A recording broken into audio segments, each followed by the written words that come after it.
new shoes and clothes. What I did not realize was that this $50 to $60 a week would be only temporary, and that I would pay a large price for this small amount of money. I had never been so humiliated in my life.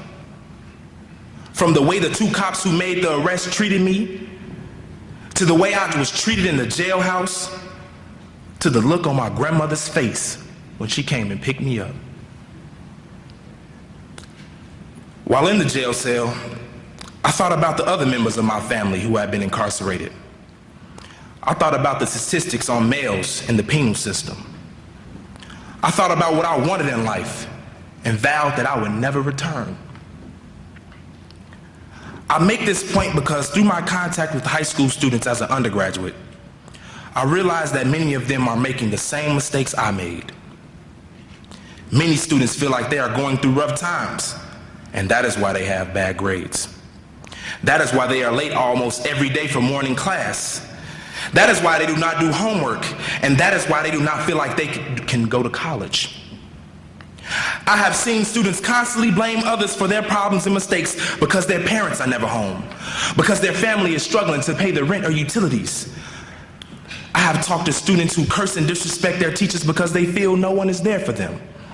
They don't pay attention in class because their father is in prison. They want to be in a gang because their brother was in one. They skip classes because their friends want them to. Just like the old me, they make excuses for everything. When I come into contact with these types of students, I make sure that I tell them what one of my favorite teachers and the wisest person I know told me 3 years ago on June 20th, 2006. She told me, "You have so much potential, yet you choose to waste it." This simple statement changed my life, and it saved my life. The words pierced through my brain and made me think of every A I had received in elementary school. It made me remember the 3rd place ribbon I won in the 6th grade science fair for my licorice stick and spice drop DNA model. It made me think of that one time I had good citizenship, perfect attendance, and honor roll on the same report card that one time.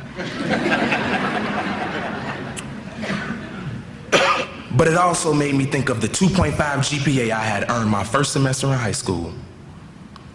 It made me think of the 3 suspensions I had received as a freshman in high school. And it made me think of the 5 hours I spent in that cold Cook County juvenile jail cell for stealing candy. That statement literally not only changed my life, it saved my life. However, more than just a few individuals need to be spreading these messages. These messages must be spread by all of the students in this room. By being awarded with the Need Scholarship, I am assured that you are some of the brightest students in the world. You are what Hill Harper calls the newest and perfect model. You have so much more knowledge and so many more opportunities than your parents or grandparents had. But I'm also assured that many of the students in this generation have the same potential. The problem is that many students in this generation do not realize it or have not been informed about the greatness that lies within them. That is why we must be messengers. Messengers that go out and inspire and encourage others. Messengers that become catalysts for change. Messengers who understand that it does not matter if your mother is gone. It does not matter if you do not have heat.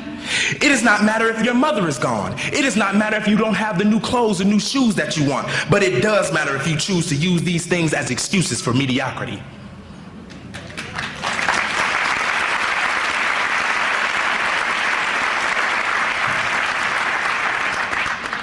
We must be messengers who are aware that in the United States, roughly 36% of students drop out by the 10th grade. We must be messengers who are aware that in the United States, only 44% of African American males who enter high school graduate in 5 years. We must be messengers who believe that in the most economically prosperous nation in the world, that there is something terribly wrong with those numbers.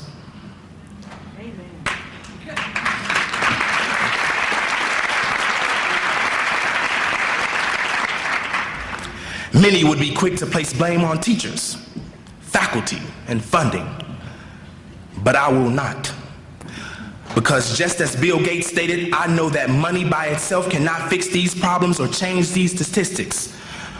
Rather, it is the capital that is found inside of each and every one of us, along with the effective use of teachers, faculty, and funding that will change these vicious facts.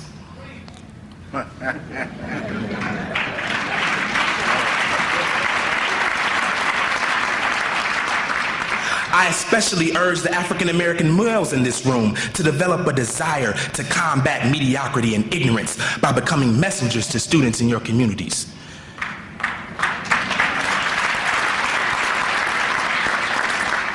This is important because society has attempted